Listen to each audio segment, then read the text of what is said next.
Welcome back. প্রত্যেককে স্বাগত আমাদের চ্যানেলে। তো আজকে টাইটেল এবং থাম্বনেল দেখেছো, আমার নিজেরই খুব ফ্রাস্ট্রেটিং লাগছে এই ব্যাপারে ভিডিও করতে। অ্যাকচুয়ালি আমাদের এটা এডুকেশন চ্যানেল, এটা হচ্ছে মোটিভেট করার জন্য অ্যাকচুয়ালি এইসব নিশের চ্যানেলগুলো। তো সেখানে আজকের এই ভিডিওটা পাওয়ার পরে কিন্তু অনেকটাই তোমরা ডিমোটিভেট হয়ে যেতে পারো। তবুও as a mentor, as a facilitator, আমি চাই ফুড এসআই নিয়ে আমি যে তথ্যগুলো জানতে পেরেছি সেইগুলো তোমাদের সাথে শেয়ার করব। তবে দেখো, প্রতিটা ক্ষেত্রেই একটা কিন্তু খারাপ সময় থাকে এবং তারপরে কিন্তু ভালো সময় আসে। মোস্ট প্রবাবলি শিলাজিতের একটা গান ছিল, সুদিন আসার আশায় আছি, ভাবনা ভুলতে পারছি না। অর্থাৎ দেখো, সুদিন কিন্তু আমাদের আসবে, আমাদের একটু ধৈর্য ধরতে হবে।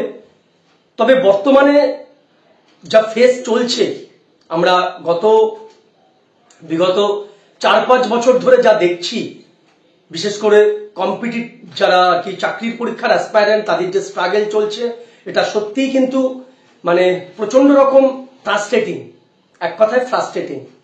তো একটু দাঁতে দাঁত চেপে লড়াই করতে হবে, একটু ধৈর্য ধরো, ভালো দিন অবশ্যই আসবে। তো এগুলো দেখো, এগুলো হচ্ছে প্রিলিউড বলতে পারো তোমরা। তার কারণ হচ্ছে ফুড এসআইয়ের যে পরীক্ষা, প্রচুর স্টুডেন্ট তোমরা ফর্ম ফিল আপ করেছিলে। দেখো, সিট সংখ্যা যতই কম হোক, আমরা যারা মোটিভেটর তারা বলি যে তোমার কটা সিট দরকার, অর্থাৎ একটা সিটই তোমার দরকার। তো সবকিছু মানে এইসব নেগেটিভ জিনিস বাদ দিয়ে তোমরা কিন্তু এই কথার উপরে বেস করে তোমরা কিন্তু প্রিপারেশনটা সেইভাবে করেছিলে। এবং আমি কিন্তু প্রচুর মেসেজ পেয়েছি যে অনেকেই তোমরা মোর দ্যান 92, মোর দ্যান 95 করেছো এবং তারপরেও বলছো যে স্যার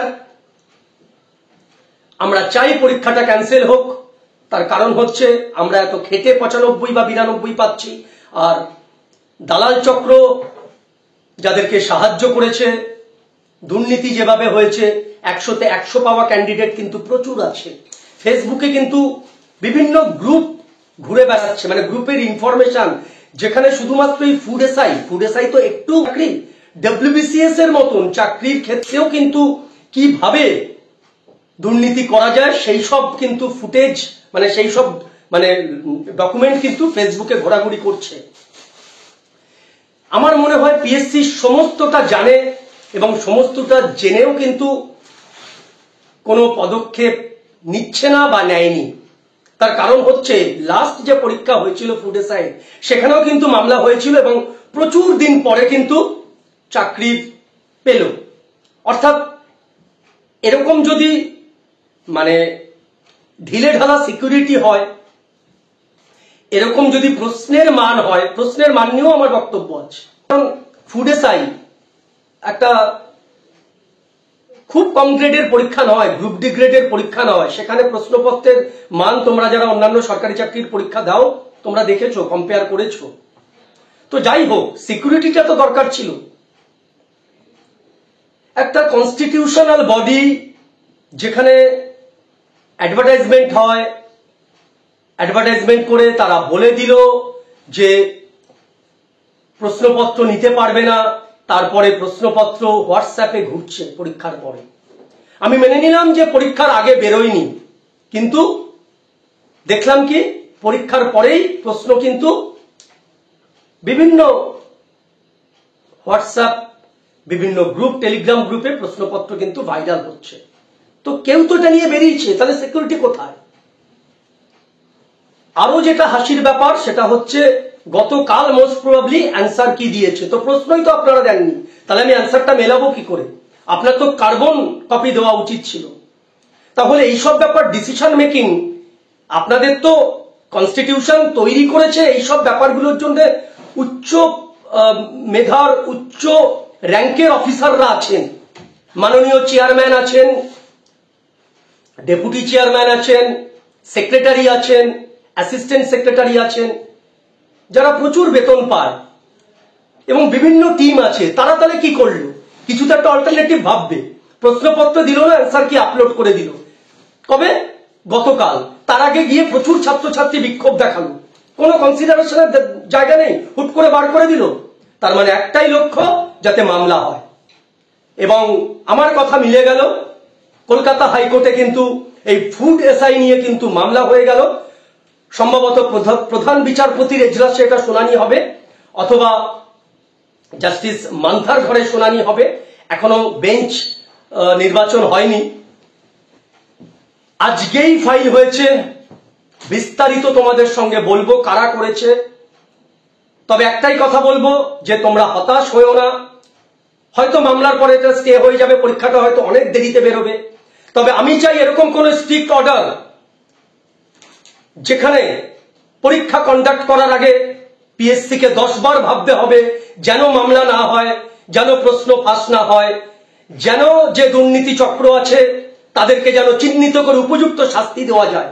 আমি চাই এরকম মানে এক্সাম্পলারি, দৃষ্টান্তমূলক শাস্তি দেওয়া হয় কোর্টের অর্ডারে। হাইকোর্টে উঠে গেছে,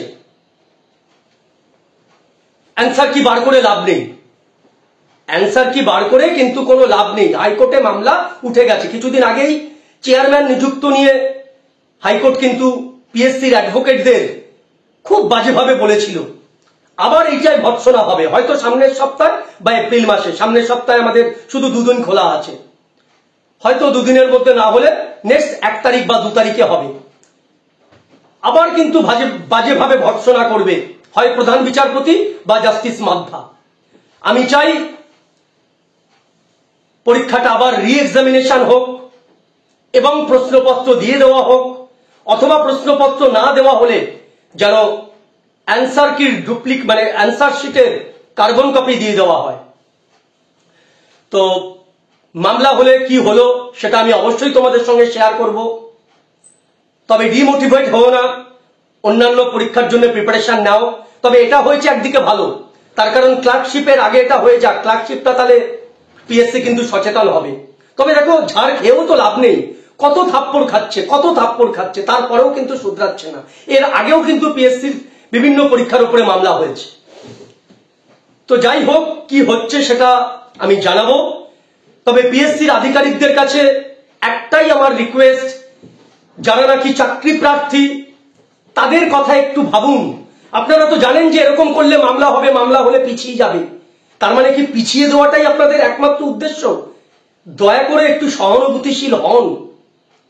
প্রচুর ছাত্রছাত্রী আছে যাদের মেধা আছে, প্রচুর পরিশ্রম করছে, প্রচুর স্যাক্রিফাইস করে তারা পড়াশোনা করছে। তাদের কথা একটু ভাবুন, ভাবার সময় এসেছে। আদারওয়াইজ কিন্তু আপনাদের কিন্তু খুব একটা ভালো দিন আসছে না। তো তোমরা যদি মামলায় অ্যাড হতে চাও, টেলিগ্রামে আমার সাথে যোগাযোগ করো। মামলায় অ্যাড হওয়া যায়, ওই নির্দিষ্ট মামলায় তোমরা অ্যাড হতে পারো। টেলিগ্রাম গ্রুপে জয়েন করো, আমি বলে দেবো বিস্তারিত।